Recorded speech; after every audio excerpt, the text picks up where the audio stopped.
Deck Heroes. As always, your three hosts are here. Myself, Sean O'Brien. Kevin Broberg. And Matthew Hughes. Woohoo! So we got a couple of things to talk about tonight. First order of business on our list is controversy. Controversy. There was a little controversy last week regarding some of the things we spoiled on last week's Top Deck Heroes. I don't want to be on this topic for very long. Let's be very brief. Who could be upset about how much stuff we're giving away at the Amazing 2K? Some very salty people. Were they like mad that it's $500 credit, which is worth way more than a $300 plane voucher? Obviously. Kevin Broberg, why you gotta be such a troll? Hey man, I'm just saying, $200 is a lot of money. So the thing I want to say is there was some controversy, some salt regarding the fact that there are going to be some exclusive items for the 2K that were not at the previous PTC in Michigan. All said and done, as far as pricing goes at Michigan, I was fairly satisfied with it. I was happy. We think both missed top 8. You missed top 8 and you're happy. Like that's a good sign. there was a little salt about receiving Red Horizon boxes, which, my thoughts about Red Horizon is plain and simple. We know that, there seems like there's always Red Horizon left over. Yeah. But there's so many reprints coming up from that set. Absolutely. It's hey man, here's a scratch off. Did you win a Templar? Did you at least win a Revoke? You won a Revoke. Yeah, you won a Revoke. I know that myself, I opened the Templar and a Revoke in my Red Horizon box, so that more than paid for my tournament entry. And, there's cards that we know are coming back. We know Templar is going to be legal for a good long time. We know Revoke's going to be legal for a good long time. Valiant Assault, Silence, Concussion Blast. Oh, man. Conk Blast doesn't get nearly enough love. That card's awesome. I think I saw on the Indine's Kickstarter that one of the promo characters they're going to do is a 1. Natali, so she's coming back, it looks like. Yeah, she's an ultra rare, so, gotta get that Black Border Pimp out, though. So, there's a possibility that you could get some decent value out of a Red Horizon box. Otherwise, if you didn't, it's free. Yeah, and, you want to have new people coming into the game. One of the, in my opinion, one of the most important things you can do is make sure that they walk away with something. They have cards they can hold in their hand and think about. And I know at RockCon a few weeks ago, someone who wasn't going to come back, but who liked the game, who brought 2 of his kids, they all liked the game. He got a couple starter decks and a box of Red Horizon, and that's how they were going to build all their decks out of the Red Horizon cards. That customer has continued to order from me. Really? Ooh. Yeah. Great. He's made a couple of purchases from me since then. Fantastic. I'm honestly surprised. Way to go, us. I know I demoed to at least one of those 3, him and his kids. So I think that's the source of the salt is, and then they kind of feel like, well, is it unfair, that Rochester is getting, exclusive promos for their event. And I think the long story is, it may seem a little unfair, but I think I might be the only person who's ever asked. And yeah, it's not unfair that one thing isn't like the others. It's only unfair if you say, well, they're getting more than I did. And you knew that going in. The first place prize is $500. It's a different tournament. Right. It's entirely new. And I honestly wouldn't be surprised. Oh, go ahead, Matt. Go ahead. The big difference is you're the one setting this up. It's not run by Jasco Games. It's you the one setting it up. So that's why there's a big difference. You're a lot more invested in the event. So if people invested more in the events.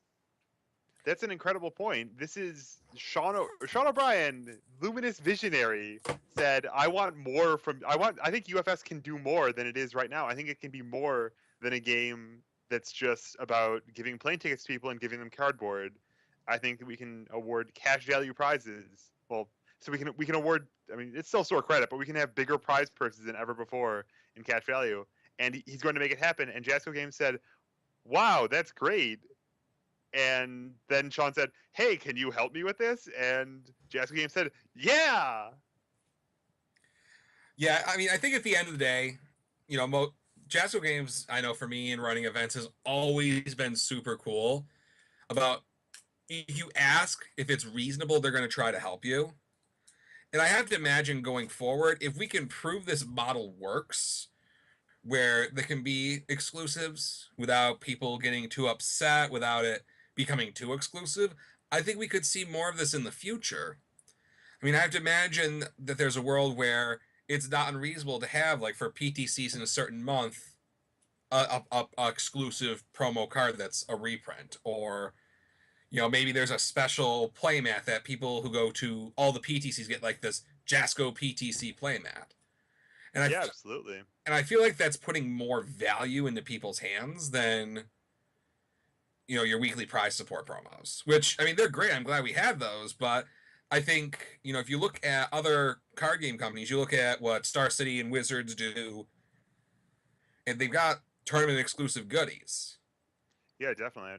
Star City Games gives away so much swag for all of their events. Yeah, like as long as it's playmats or just reprints that look awesome, that's the best way to do it. Like, you don't want to have some brand new awesome attack that you can only get at the PTC. Like, imagine if Kersplat were only to a PTC. Yeah, absolutely. I think that the Path of the Master kind of idea, where we're going to have a really, really fancy exclusive promotional card that you can only get if you travel to Minneapolis once, and that's the only place it ever comes from. That's the spout of all of them. I think that's a very poor idea.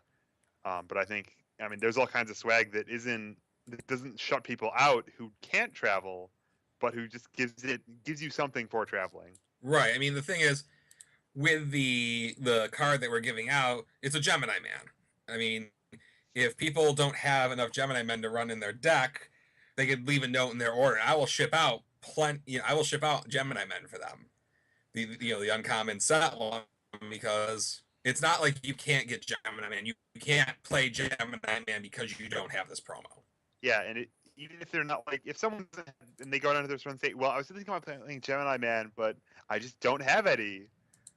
Someone will probably say, "Let me go home and find my boxes. You can trade me a junk rare for a playset of them." And the guy who's who's getting the junk rare from the person who doesn't have Gemini Man, he's pumped because he has 16 Gemini Man from all the boxes he opened. Like, it's not a rare card. No, it's not a card you can't get a hold of. It's just going to be a nice little thing that people can wear as a badge of pride. I was there when Sean O'Brien innovated. Yeah, I mean, it's not like you have to have this card to play. I mean, it's gonna be cool. I mean, who's not gonna want to pimp out a Gemini Man deck with 8-bit characters, because everybody loves 8-bit shit. But you can still play Gemini Man. Yeah. You can still play UFS. You can still play Gemini Man. It's not like it's going to affect the market really either. I mean, Gemini Man's a 50-cent uncommon. Yeah. So it's not like we said, we're going to reprint Trinity Geyser and release it at one event. Hey, that'd really get people coming to. Yeah. We should do that in Calgary. See how much honey how many bugs we can catch the honey pod. So the frozen honey pod. Hopefully that takes care of the controversy. I think, tournament organizers, if you want to do stuff like this in the future, the best way to make stuff like this happen is to ask. The worst thing they can say is no. Yep. And if you have an idea for how to get people more interested in a tournament, people, we're going to be all ears. And by we, I mean people who aren't me, because I'm not important. But there are important people, and they would love to listen. They would love to enrich all of the players of the game and to make their experience better for everyone. And then the other pieces of the controversy I want to strike down before we move on to a more happier topic. The exclusives were not free. They are costing me a small fortune to try to make, the event better. And I have no intention to sell 8-bit Gemini Men for $35 a piece on the site. I will tell him to. I will tell him to do it, and I have told him to do it, and he said no. I've tried, guys. I've tried to make it more valuable for you. To make it so that he's giving away $140 to everyone who enters, but he says no, so it's not happening. So that's it for that. I do have another announcement about the 2K. Just a minor change to the prizing that I think is going to be better for everybody. Currently, if you get on the 2K thread, you'll see that you if you make top 8, you get a certain number of in-stock booster boxes. I have decided to change that to you can also use it towards pre-orders for the Aha! So next you can, booster set. in effect, you can say, "Give me my prizes when you have better prizes." Pretty much, it's a rain check to the next set, which I think is going to increase the value significantly. The reason why we came to that decision is Warriors of the Night is gone. There is no more, and I don't want people to feel like, oh man, I'm gonna have to get the Ruler of Time as my prize. Which Hey, I'll it's have a fine set. I'll have you know, I paid $25 for my first 6 packs of Ruler of Time at Gen Con. I drafted Goro and I had a good time. That doesn't sound like Maxima. Yeah, because Goro was cooler. No. I have a question for you, Sean, about the 2K. Sure. I saw you respond to someone on one of the threads about the 2K about limited diversity, I believe, in top 8. Yes, Want that's to explain that to people? Because that so. caught me by surprise. So limited diversity. This is a kind of a pilot for this type of way of handling elimination rounds. In limited diversity, what that's going to mean is at the end of Swiss, before you cut to elimination, normally in UFS, only one of each character can make top 8, which is designed to make the formats diverse and exciting. However, I think that we're not going to do a diversity talk tonight because we could spend 2 or 3 shows talking about diversity. I don't think it's all that great. And so what we're going to experiment with is limited diversity. So that means if it's a cut to top 8, which is if 63 or less people attend the event, the top cut of elimination will first half will ignore diversity. So first places 1 through 4, any character gets in. You can have 4 of the same character even, but places 5 through 8 are guaranteed to be distinct from the other 8 characters, the other 7 characters remaining. Right. So if you one of the things the reason I want to do that is I want to get a better perspective as to where the meta actually is right now. Yeah, if two people work together, and you say like the Michigan crew all works together, and they decide, well, Felicia's the best deck, let's say, and so they all want to want to have the best chance to win. They don't have to enter into direct mortal combat with each other from the first round, racing for the only Felicia slot in top 8. But instead, they can cooperate on their decks and work together a little more. Obviously, there'll still be differences, and hopefully, still people. There's still a reward for being different, in that you have a broader target to hit to make the bottom seeds of top 8. But we thought that would make it a little bit easier to get in with the top decks, and so really be able to not reduce the artificial influence on people's deck choices. Mm-hmm. Now, I think Standard's great right now. Yeah, I think Standard's in a really good spot, except for Ever Hopeful. But we all know how I feel about that card. Now, if 65 or more people show up to the 2K, that means a cut to top 16. Really? Yep. Oh. Yep. It means a cut to top 16, which means the first 8 slots ignore diversity. Which will kind of get us out of the... I feel like, when we cut to top 16 at like Worlds or Nationals, where we're just over the cusp, because of diversity, like 23rd place gets in. Yeah. And I think with limited diversity, that's still going to get, the cream of the crop. And you're not going to have like people sneaking in with Terry. No offense to any Terry players out there. Hey man, Terry's got top 8 at a lot of pro tours legitimately. Yeah. And how many pro tours did he make it out of the first round of elimination? Well, hey, one of those that he only got eliminated because he got paired with the better version of the same deck. Because turns out Andy can play the People's Elbow and Terry can't. Not until he sideboards. Not until he sideboards into Andy. You're right.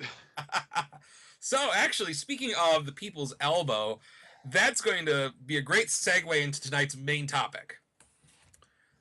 The difference between Mourning the Lost, the 1-4 foundation that we banned, and Summer Heat, the 2-5 foundation that's almost the same but different that we released after banning Mourning the Lost. I was so confused what you're talking about. I remembered Mourning the Lost is the missing link here. Yeah. So I mean, the People's Elbow, combined with Maximal or Master of Magnetism, you can make your attack unblockable. And so there was a deck that the Calgarians piloted at the Atlanta Pro Tour, and a whole lot of people, played on a more local level, and where I guess keeping a secret deck because no one really talked about it, but everyone had it. The idea was that you would make unblockable attacks, and you just stack up damage points on them to one-shot kill your opponent. And Mourning Lost is really essential to that, because not only did it add a giant boost of damage, +4, +5 very easily once you dragged the game on long enough, it also drew you a card, so you could get like 5-card build turns on a 6 hand size. You could like build 4 and still have a lot of blocks left over and stuff like that. And so that defensive aspect, that just drawing an extra card, that consistency boost, that resource boost, that's the same thing on Summer Heat, but I think the cards play very differently. Absolutely. Before the show, I was talking with Matt, about some of the differences between the cards and which one was better. And I want to talk a little bit about Summer Heat quick and what I think, is the draw to that card. Because at the end of the day, I actually like Summer Heat a little better. Really? Than Mourning the Lost. Same here. What I like about Summer Heat is even though it's a 2 difficulty, it rolls a 5, and 5 checks are good. I mean, higher numbers, yeah. 5s always feel better than 4s, because usually when I check 4s, it's usually play like a 5 or 6 diff attack. And what I think that Summer Heat really encourages, it encourages the kind of UFS that I think we're kind of steering towards, where you attack every single turn. I feel like Summer Heat rewards you for attacking every turn because you can commit your Summer Heats and then they ready. Yeah, so if you play, let's say you play off a 4 difficulty attack to see what's up, and you check a 3, well, you just tap Summer Heat. It's no problem. Yeah, because you're going to get... You play a 6 difficulty attack, and you check a 5, because no one just checks 6s on their first attack. That just doesn't happen. Unless Jeffrey Kahn. Not even Giggles does that all the time. He saves the 6s for like the 4th attack. Yeah, exactly. Yeah, the first one's realistic. Remember, then you just check a 5, commit Summer Heat, and it's all good. So I mean, that's kind of what I like about Summer Heat over Mourning the Lost. I mean, if you're gonna try to win on like turn 30 in one turn, Mourning the Lost is your card. But I think generally the direction that UFS is going right now, I like Summer Heat a little better. Matt, are you pretty much on the same page with all this stuff? Yeah, I liked my big point that we didn't bring up earlier is the fact that it rolls a 5. I actually avoided playing Mourning the Lost for the longest time because I didn't like the 4. Because I played a lot of other 4 checks in those symbols at the time, and I didn't like having that many. Like I played Clandestine Research or Champion of Muay Thai. And I'm like, when it gets to it's like, oh wow, I have like 8 to 10 4 checks. This feels awful. Yeah, yes, I miss Clandestine Research too. I'm just thinking about my Birch deck that had 24 checks and lean 59 cards. The deck was so good.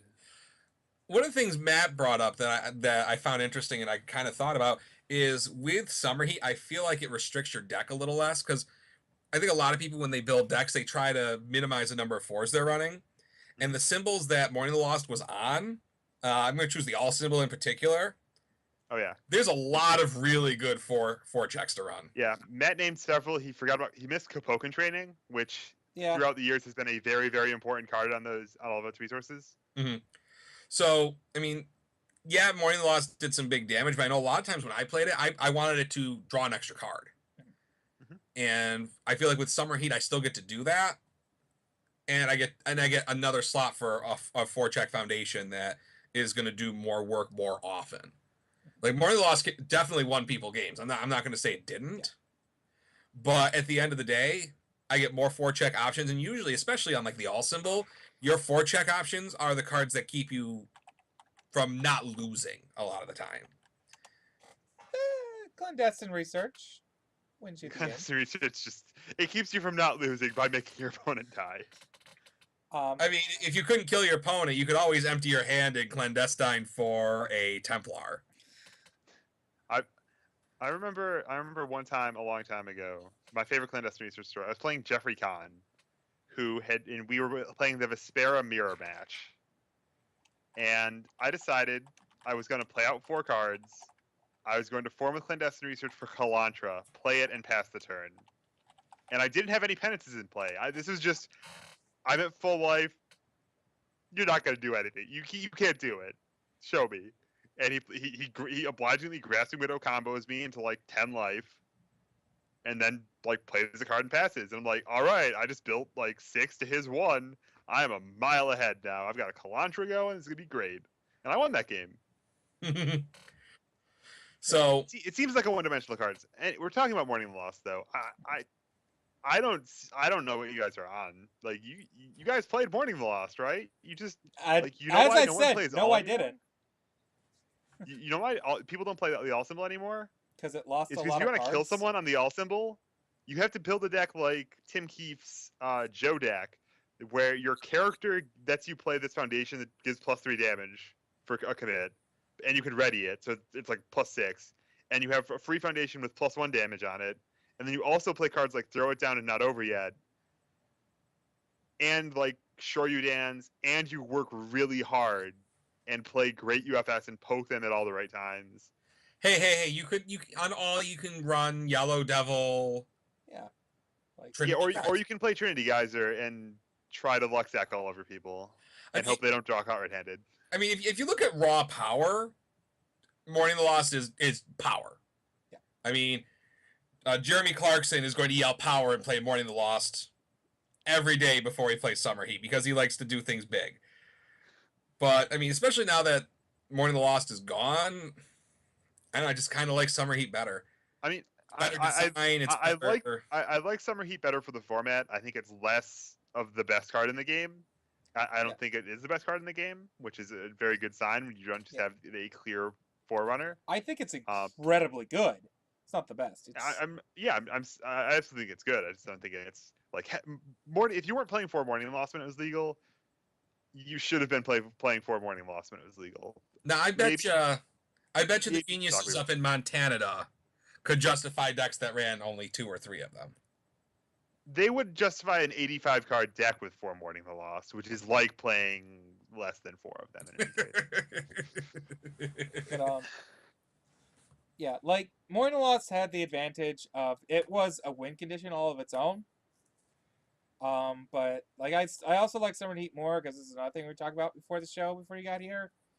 I like the more of the poke back and forth strategy of UFS that we're kind of turning into now, which Summer Heat encourages, than the sit there and durdle till I'm ready to win. Like, there's a time and a place for that, and a deck like that cropping up every once in a while is fine, but the entire format revolves around something similar to that. It's not fun. Yeah, and I definitely see where you're coming from. I think that's a really important facet of Summer Heat, rather, that you really want to use it every turn. And yeah, if we're talking, I see where you guys are coming from. I guess a little more. I was thinking when you said like I like the card, it was like I would rather put Mourning the Lost in my deck or Summer Heat in my deck than Mourning the Lost. And I think that's absurd. I mean, yeah, I like the game with more Summer Heat in it better than I like the game with Mourning the Lost in it. I can agree with that. Another thing is on top of it, just being able to cover yourself for when you check poorly on your attacks, is it allows you to specifically play characters that have a commit foundation effect on them, and they essentially become free. Like I am really looking cheaper. Yeah. I am looking really forward to playing Reese off of Air with that card. Yeah, like it's one of the decks that I'm working on. I guess I probably wasn't talking to you about a Lekman, but Lekman is another possible beneficiary. Yeah, I was Lekman. Lekman was why that vote we did a couple weeks back with the bet. It's why I put him on there, is I wanted to do him with Summer Heat. Because Andrew was going to do that, but he kept on getting distracted by other stuff. Like, we've been batting the idea back and forth. And I think another card that actually falls into a very similar camp to Summer Heat is Bridging the Races. All the things that Summer Heat asks you to do, you get rewarded in the same way with Bridging the Races. You play a 60-fully attack, you check a 5. Well, okay, commit my Bridging the Races. Oh, my first is going to be Ever Hopeful You. Oh, ready my Bridging the Races. Haha, look at that. I mean, one difference, though, is Bridging the Races can get hit by S-Class Hunter for 2 Vitality. That it can. I was sitting here thinking like, yeah, you can tap it if they'll just untap it later. But yeah, you're right. You can burn them for 2 with S-Class Hunter, and that's certainly a strong play if they're trying to use it defensively. Mm-hmm. In the peanut gallery, Luchador768 says, "Why can't I have Master of Magnetism back?" And the answer is no. I'm going to answer a why question with no. You're not wrong. I find that Master of Magnetism could possibly restrict design space in the future. Because on those symbols where Master of Magnetism it creates a situation where it's easy to accidentally make an unblockable giant move. Yeah.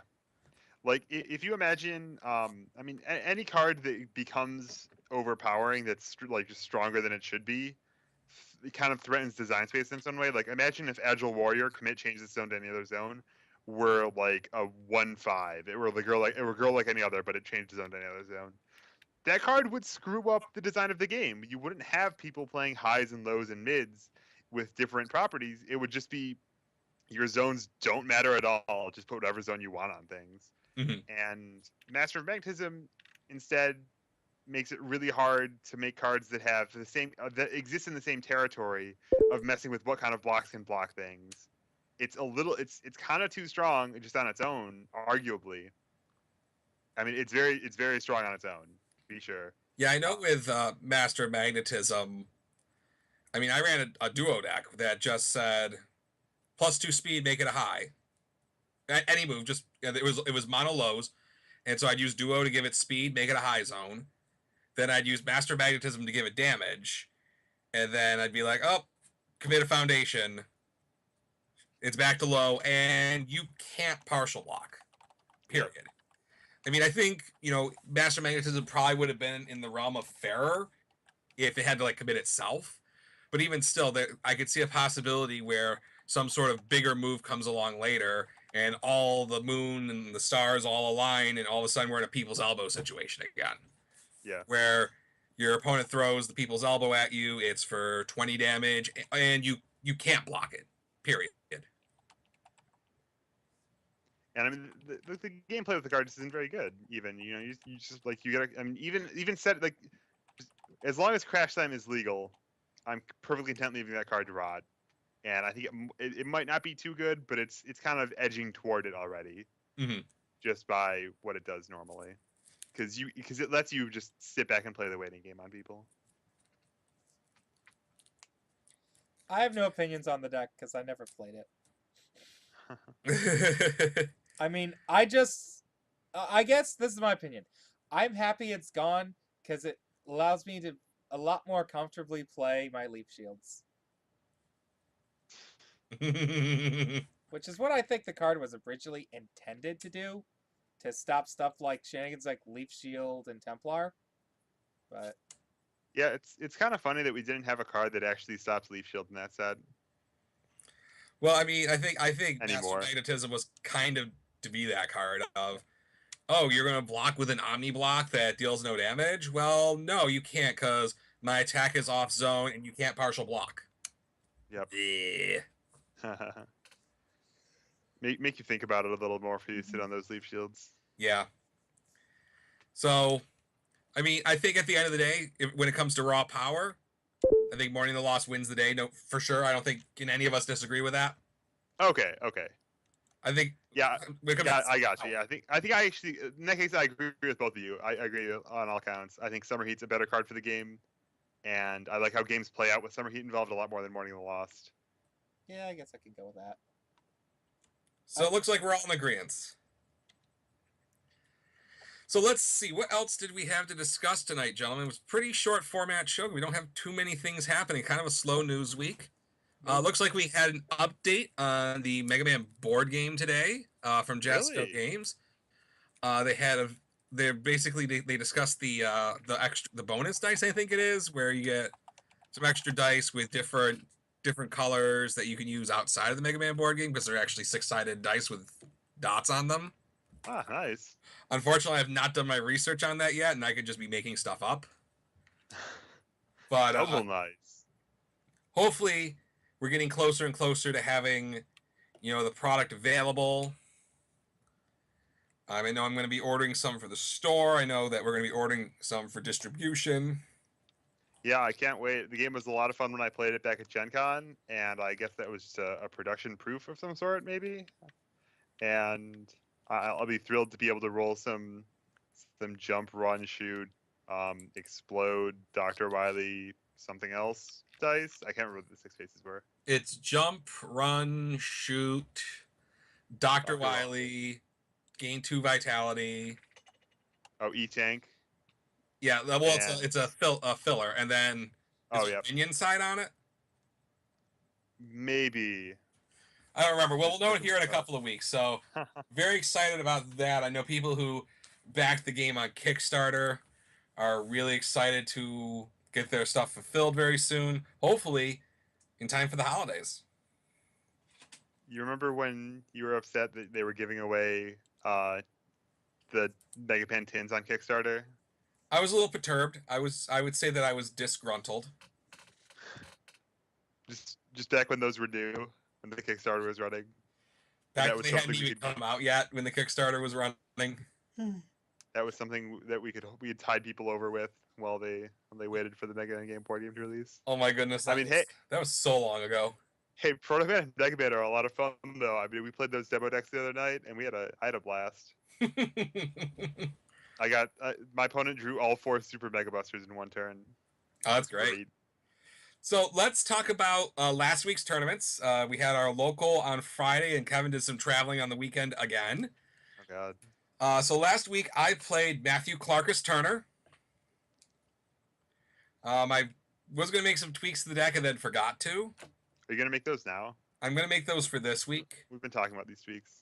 Yeah. So one of the things I found when I played him is I found that I didn't draw into homemade explosives enough, and that card's super, super good right now because there's a lot of really good assets. And and one of the assets that's a little scary for Clark is Saw Blades. Yep. Tap that face. Tap that face. And that's scary for Clark. And there's just a lot of assets that I want to be rid of. If I get paired up against a Kim, I really want to get rid of his Team Kim pretty quick. There's just assets are really good right now. Yeah, for sure. Matt, what did you play? The other card I want. Yeah, the other card I wanted to add was Key. It was Key Techniques. No. Yeah, no, Key Techniques. Key Techniques. Card -2 damage. Pitch a card for -2. I thought you had. I like that card. Huh? I thought you had that in already. I have only 1 copy, and I feel like that should be a 2 or 3 of. The upside to it is if I'm drawing cards with Clark and they're cards I don't want, like next turn, and my opponent's still attacking me, I can pitch my non-block foundations that aren't useful, or just cards I don't really want, and get rid of them, and hopefully get more options to draw when it comes to my draw step the next turn. And plus, you just take less damage while you're doing that. Yeah. Which is always a big plus playing Clark. The downside to it is it's a really, really good target for Ever Hopeful. Yep. I mean, no matter how much I try, I can never get my opponent to bounce my face down Wallagoros. I don't know why. Well, hey, if you play more than 1 Key Techniques, you can get out 2 Key Techniques and say Ever Hopeful your first Key Techniques, and you're like, okay, -2 damage, pitch this Key Techniques. Got him. So those are the changes I want to make this week for Clark. I'm thinking about mixing up the attack lineup a little bit. Kevin gave me this insane idea that maybe I don't have to only play throws in the deck. No, whoa. Well, apparently That's that probably a good idea. I remember at Worlds, Piglet was complimenting Garrett for convincing him of that very thing to get Gatling Attack into the deck. And I know you already have Gatling Attack, so we're going a little bit further down the road to not being in Suplex City anymore. I do like suplexing people. Now we're in the Suplex suburbs, I guess. Gatling Attack is moving on up, honestly. So at the end of the night, I ended up going 1-1-1. First round, I played against Lilith. And unfortunately, Lilith doesn't know the bus routes in Suplex City. She just can't get out. My opponent had the misfortune of not seeing Ophidiophobia and just not really having any good answers to Clark. So whenever my opponent attacked, I'd start locking down like Marys and stuff that makes Lilith's moves do more than 2 damage. Yeah, it turns out you need 17 attacks at 2 damage each to get through Clark, and that's not good. Not gonna fly, to be honest. So that's what ended up happening there. Round 2, I played against a Yellow Devil. They're pretty exciting games. But both times I ended up in a situation where I just couldn't get enough damage on the board because I had to fight over Kapoku training. I had to fight with power struggles. Oof. So all is, I think, fairly well defended against throws. Yeah, I think that to kind of like that's kind of matchup where your opponent can decide they're not going to lose to you, and then it's up to them if they can actually win in time. And I think with because it's a Trinity Geyser deck, and you run all of those Trinity Geyser Devil definitely can do it because he has +2 damage on all of his attacks, right? +2 damage, stun. I remember the one turn where I was killed. My opponent had we each had 25 or 30 foundations, and during his first move, I committed 2 accomplished grapplers to, not accomplished grappler, Yeah, accomplished grappler to after it gets stunned, right? stun to give his moves -2 speed, -2 damage for the turn, which made it a little harder to count as high as he needed to. And over the course of a turn, using things like Ladies Man, Champion of Southtown, giving all his moves like stun 3, 4, 5, he was eventually able to tap me out completely. Yep. And then he had a Kuga to tap my beautiful face. And I did not have any Celestial Beings available. So I ended up losing that match. In the final round, I played against Jade. What was Jade playing? Was it Elizabeth still? No, it was Shinko. All right, Senko. That's right. I played against that. And game 1, I got caught with my trousers down and died. No, I'm sorry. Game 1, I won. Game 2, I got caught with my trousers down and died. And I just didn't have the right blocks, couldn't pass the checks. Because the Shinko can string together a bunch of 5 damage moves. And when you're Clark and you're not typically blocking very much. I'm just sitting here thinking about, like, you said trousers down. I don't know exactly why, but I'm just thinking of, like, that scene in Titanic. It's like, draw me with nothing but these sunglasses on. Oh, man. So, and then the last game, Jade's a relatively new player, so things were a little slower. We got to start the last game, and I just couldn't get the damage on the board before time was called. Hughes, what did you play last week? I played Void Satoshi. It more or less was, I wanted to. I've built a bunch of different decks over the past couple months, but I've never felt anything that's felt as comfortable as the Jiffany deck. And Satoshi slots in really well into Jiffany. And I realize I kind of misspoke, but yeah. My Void deck feels really good, basically, with Satoshi. And while the deck was doing really, really well, I challenged the gods of RNGesus, and became humbled by trying to go off on turn 2. And what did you say? What did you say? I don't remember what you said. I had 2 rain flushes in my hand, and I had like 3 foundations in play. And I was like, "There's no way I can check the other one. I'm good. He's dead." And the 3rd rain flush was right there. Who are you playing in that round? It was against Sonic. Sonic's Lord air Raptor symbol deck. Lord Raptor deck. Yeah, which it kind of destroyed me because he kept on getting really good hands. Like that game, I don't think it's just like I got checked like multiple 3 checks in a row, 3 checks followed by a 2 check on that turn. And then he checks rolling 6s to kill, literally rolling 6s to kill me the turn back. He checked 5s. He checked 2 built for speeds. That's a 6 check. I mean, it wasn't rolling 6s. Yeah. I remember his specific. I remember the turn you actually died was like Ultimate Undead, Hurricane Upper, Ultimate Undead, and I remember like looking at him like, "What are you doing playing that Ultimate Undead?" Because he had 3 cards up. He had his character in 2 foundations. And he rolled a 6 there? And he rolled a 5 on it, and then he got to powerful it using the Hurricane Upper momentum to put it at exactly 11 damage to kill you. Right? Yep. Good times. Or no, it must have been more than that. Must have been like 12 damage. No, it was for 11. 13. It was for 11. Was it? Yeah. It was 11 exactly. I remember getting Okay. upset about that. So, Because I was like, man, if I had been Jiffany. what was your record at the end of the night? I was 1-2 because Giggles rolled me as well, and I didn't have. It was not an optimal build. I threw it together before the last second. Like, it only had 3 revokes. It didn't have enough. It didn't have all the speed reduction cards, and just a lot of things. I don't build sideboards also unless it's for a major event. Sideboards are good. That's my own fault. I'm lazy. So Yeah. I got humbled for being greedy and lazy. I'm completely fine with that. Because then I open a Nero Fatica anyways, and some people think that card's good. So Speaking of Nero Fatica, I played truly a marvel of a deck. I played a deck with no low blocks, no high blocks, and no good game plan. It was Hua. And what was your record? deck I wasn't went awesome. 1-2. Did you get I a went- bye? I went 1-2, beating a ham sandwich and losing to Dimitri. And I don't remember. I forgot during the bye who I lost to the first round. It might have been Jada. I don't know. I can't remember who I lost to, but it was rough.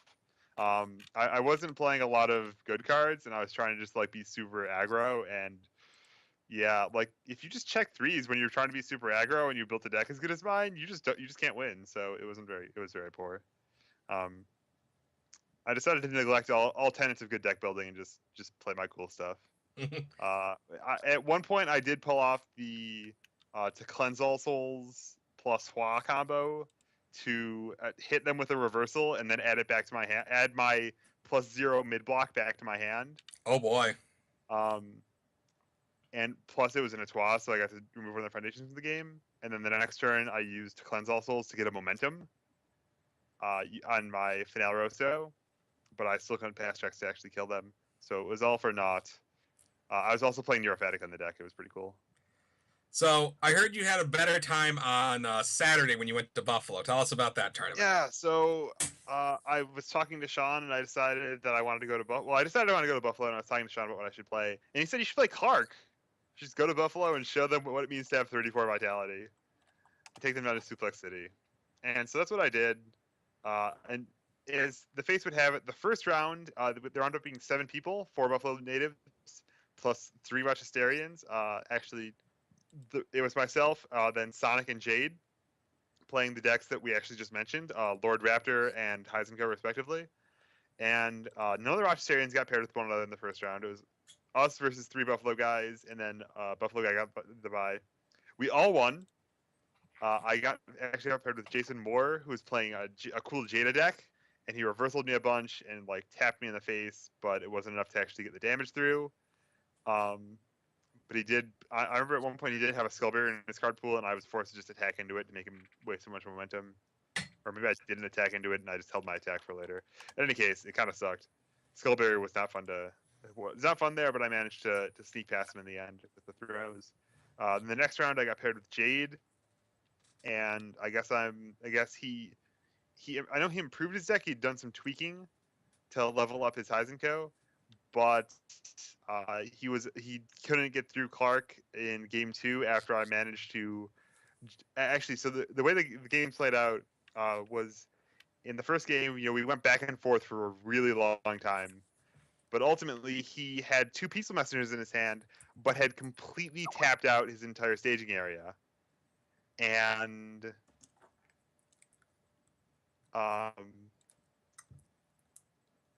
just left back nothing for defense.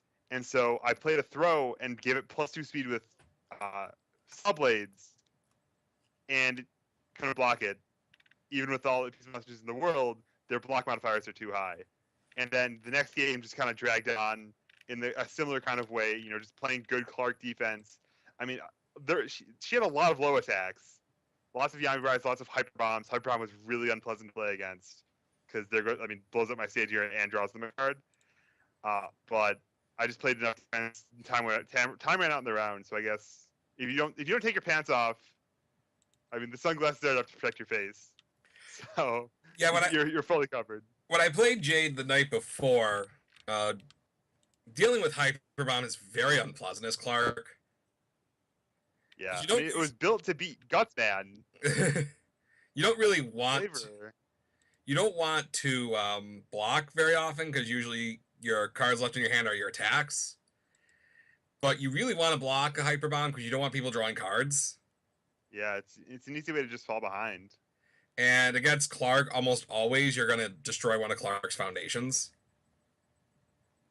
And then in my final round, I got paired with Sonic's Lord Raptor deck, and we had a match for the ages. In the first game, Sonic didn't play terribly many foundations. I felt like, and he did attack me very frequently, which isn't a bad idea to keep the pressure on. But he didn't have Ever Hopeful for most of the game, at least. I don't think he had Ever Hopeful, and I managed to just counter punch him with a giant Ultra Clark Buster, Suplex City. Even zombies live there. It's all good times.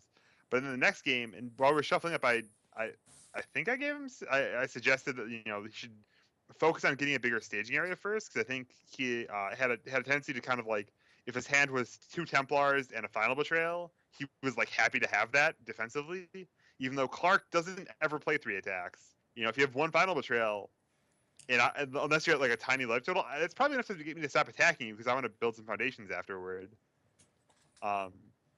And in the next game, he played many more foundations. He was actually significantly ahead of me. In the first game, we were actually near parity because I was playing like 4 cards every turn, and he was only playing, some here and there. And he got, probably like 20 to my 15, like 20 to my 12 even probably, and had been wearing me down. And I had been like, in every turn of the game, he was attacking me, and I would have to take it, or I'd just barely block or figure out how to use my damage redux.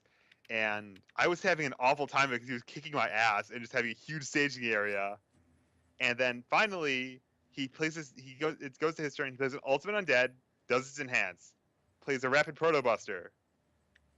I think it was a Rapid Proto Buster. Then I'm just like, okay, so you just gotta kill me now. It's cool. Like I'm ready to go to the next game and try to throw you to death there. This has been awful, and I'm just getting crap kicked out of me. Then he plays a Summer Heat. I'm like, what's happening? He plays a second Summer Heat. He plays a Hurricane Upper and multiples it. And my board's tapped out at this point. But because of Ultimate Undead, Lord Raptor and the Ultimate Undead work together really, really well. So they have +3 speed, +3 damage. So I take 12 damage from the Hurricane Upper. And at this point, I put together that he played those Summer Heats because he had no attacks left in his hand. He was trying to draw into attacks. And apparently, on the Hurricane Upper, he finally drew a Shield Ram with 6 cards in his pool. It's a 10 difficulty Shield Ram. He slams it, checks a 5, taps his last 5 cards, and kills me. And then at that point, there was like 10 minutes left in the round, and I had to go help Sean out, help someone who had left their deck box behind and also reserved a box of Darkstalkers, one of the last boxes of Darkstalkers. Had to go help him get that sorted out for Sean. And so we ended up just drawing that round, and that was the last round of the tournament. So we got to leave it on a fitting note with getting Shield Rammed on a 10 difficulty with no combo for the win. Nice. So what are you guys up to this weekend for UFS? Well, I'm gonna play more Satoshi and probably do more playtesting for Poughkeepsie, but probably playing Destiny. So you're not going to come play UFS with us? This Friday or this Saturday, Matthews? Oh, that's right. Yeah, we've got this Saturday. We got UFS. I forgot we're doing another demo. So what are you guys playing Friday? Satoshi. Kevin? So I've been kicking around ideas, and I've been like really. Part of my Buffalo experience was drinking a 24-ounce Monster when I actually have avoided drinking more than a cup of coffee a day for some time now. So I was a little bit still thrown off on like Monday and Tuesday, to be honest. So I haven't figured out if I'm actually going to build a deck this week or just try to fish something out of my box or someone else's box or whatever. I'd actually play this Friday. My ideas have included a really spicy idea I have for Lilith that involves getting 4 copies of Agile into my staging area at maximum speed, playing one of the infinite flavors of Skullman. I mean, he's got as many flavors as ice cream. You can play boring like chocolate Skullman with like Shiranui no Mai, or you can play like rum raisin with self-destruct and Uh, my. some ladies prefer chocolate. Hey man, yeah, it's all good. You can play vanilla Skullman with like just all of Skullman's cards, and it's just not very good, but it's still okay because it's Skullman. It's the world's your oyster when you're playing Skullman, and I wanted to show that to people because I don't think anyone's played him for a while here in Rochester. I'm trying to decide if I'm going to be lazy or not lazy, because I know I'm going to have to work a little late tomorrow night probably, but I want to put a Ringman deck together. But I also want it to be Clark. Show the people that you had Trinity Geysers too. Yeah! Also, Kevin. Turns out Ringman can also play Trinity Geyser. I have some secret psychological warfare I want to do with the deck. That'll that'll work be only on giggles. Now that I'm thinking about it, I haven't seen that many caught red-handeds or Kapoken trainings or revokes around, so it might be time to put the fear of God back in folks. So let's talk about events. This coming Saturday, we have a demo at the store The Nerd that Store. Hughes knows the name of. The Nerd Store in Mount Morris. Nice. The Nerd Store in Mount Morris. What time is that? We have not actually decided a date with the owner. I am deciding that in the morning. You mean a time? Time. Yep. I'm Okay. at that point of the night. Remember, I didn't feel well early in the day. Yeah, Hughes wasn't feeling good. Oh, that's too bad. So we're gonna go down to the Nerd Store. We're gonna show people UFS. Hopefully, get some people interested. Next Saturday is the Poughkeepsie PTC at Champion Card Collector in Poughkeepsie, New York. I think it's going to be a good time. A lot of players are going to show up. I don't think I've been to the store, so I can't wait to see it. It's the one. I think it's this that is a one new I venue keep for on us. saying. Yeah, it's the one that every time we go down there, I say, "Hey, there's this store literally 5 seconds away from my aunt's. Anyone want to go check it out?" And then we just never have time. Let's see. So the week following that, after the Poughkeepsie PTC, is the Winnipeg PTC. For those of you from Canada or Montana or North Dakota, if you want to go up, that'll be a good time. The week after the Winnipeg PTC is the 2K in Rochester. Whoop, whoop. People have started pre-registering for the event. Remember, if you pre-register, you get $5 off, and you're guaranteed exclusive swag. Swag. Swiggity swoogity. Swaggity swiggity. Coming for that 2K. We are planning to go to the Lasertron the night before. Let's tell everybody about the Lasertron. The Lasertron is a attraction we have in Rochester. It's a little bit like Whirly Ball for those of you who've been to the Michigan PTC, except our carts, when you want to go backwards, you can actually go backwards. Yeah, so Whirly Ball is kind of like lacrosse, but you're playing it in like a turn of the century, like 1900s era bumper car. It's called a Whirly Bug. A Whirly Bug, yeah. Whereas Lasertron is like lacrosse, but you're in a futuristic Jetsons like scooter thing. Yeah, so those carts respond really, really, really good. There's no crank.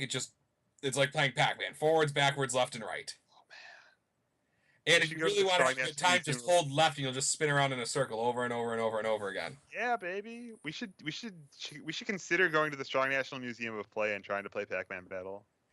So for Lasertron, I was on the phone with them today. We can get 2 hours of time, so that's enough for 20 people to play an hour's worth of the Lasertron for about $400. Not bad. So if everybody who shows up puts $20 in, we have a good time. They have a bar there. They say you're not supposed to operate the carts while you're drunk. They don't really care. They don't seem to care. If you're like falling on your face drunk, like if you drink like Ben Shoemaker but aren't, they might ask you to give it a few minutes. But if you have a beer or two, they'll be fine. They won't bother you. We're sure. Now, I was talking to the Lasertron folks. We could choose to, but are not required. For an extra $15 a person, have all you can eat pizza during the event, but that does add a significant cost. And supposedly their pizza's pretty good. I've had their wings. Their wings were phenomenal. Yeah, their food. All the food I've had has been very high quality. I had their nachos. They were they weren't like bullshit nachos. They were legitimate. So I'm probably going to post on the event page, see how many people are interested, because I do need to put a deposit down tomorrow to reserve the court. And, if we end up having significantly more people than 20 who want to play it, that's fine. If not, that's okay too. The plan right now is to reserve it from 9 to 11. So we can go, so people can get food, and there's lots of food around the Lasertron. There's a Chipotle within walking distance if you really wanted to, as well as plenty of other. Like there's a Wendy's like a 100 yards from the Chipotle. There's a mall right there. There's a ton of food. So that'll be a lot of fun. Then Saturday morning is the event. Sunday is Top Cuts. I'm trying to hopefully set up a second event to have that weekend as well. Plus, it's the Bills versus the Dolphins, so it's an exciting weekend. And I mean, we barely snuck out a game this week, which reminds me, the Buffalo Bills won. So between now and Saturday, if you enter the code in, oh, I gotta come up with a code. Let's come up with a code for that insults the Tennessee Titans. Oh, the Texas Titans. Attack on Titans. There we go. Okay, that works. So from now until next Sunday, if you enter the code at RochesterCCG.com, Attack on Titan, let's make it simple. Attack on Titan, you'll get an additional 5% off your order. No, it's 10%. 10% off your order. Isn't it? Sean, you're giving away cards now, man. Well, I don't remember. Is it 5 or 10% when the Bills win? It's 5%. It's fine. Yeah, if I do 10, I won't make any money. So, additional 5% off, which is applicable with your other frequent user discounts and your $50 off, $50 for free shipping discounts. So, when the Bills win, you guys win. So, let's go, Buffalo. Maybe I'll go get my Hanya. And this weekend we're squishing the fish. Is that right? No, this week that's next the weekend. Bengals of Cincinnati. Bengals poke the eye of the tiger, you say? Well, the Bengals are 5-0. So it's the cream of the fight rising up to the challenge of our rivals right now, man. So at any rate, let's get back on topic. So let's hope the Bills win again this week so we get more discounts for our players. After the Rochester CCG 2K is the Rockford PTC 1 week later out in Rockford, Illinois. I've been to that event before. Unfortunately, I can't make it this time round because of time off issues and starting a new job. But I know Kevin Broberg is going to go out. Planning on it. I keep not doing anything to progress my task of planning on it, but I'm certainly it was a great time the last time. Their arcade place that I can't remember the name of is incredible. GameWorks. I was gonna call it Game Corner. It's like that's completely wrong. That's no way. That's not a real thing. It's going to be a great time, and I'm really looking forward to it. Following the Rockford PTC is the Nashville PTC in December. So if you want to get away from the snow, which I'm sure we'll have, we can head on down to Tennessee and enjoy good barbecue and hang out with Joe Tonello and friends. Yeah, it's just a time for you to wake up after you sleep off your Thanksgiving coma. After that, I don't think we have any events till Worlds in Las Vegas. Oh, only about a month after that, in fact, really, because it's I believe on the 9th of December or something like that. I should really just look at the calendar. 11th. It's the 12th, and Worlds is on your birthday. Yeah, I knew when Worlds is. It's 5 weekends later. Or 5 weekends or 35 sleeps. Hey man, I don't know how to add across monthly boundaries. That's too complicated. So I'm really excited about Worlds. I'm going to getting my tickets for the airplane tonight. Southwest is having a sale right now. So jump on that, boys. Now's a good time to buy. The sale ends tomorrow. So Kevin Broberg, that means you need to buy your ticket tonight. Hey man, yeah, we can stay on this call after we go offline. We can coordinate this. Cool. And then I don't think there's any further events announced at this time. But after the 2K, expect a very exciting announcement for Rochester. I'm very excited about another thing that's going to be coming. So we'll see. Good things are coming. That's all we can say. So we'll see everyone next week. Next week we're going to be talking about our Poughkeepsie predictions. Oh boy, what's the bet this time? Are we gonna do this just the same thing? C tier showdown. No, No, we might do something different. I mean, we have to practice for the 2K. We can't really do that. You can't, because you're a coward. Yep, we can go with that. Cut, man. No, there'll be some sort of fun wager. It will not involve building C tier decks or C tier characters, rather. I had a great time. Anyway. So we'll see everybody next week and call it a show. Good night.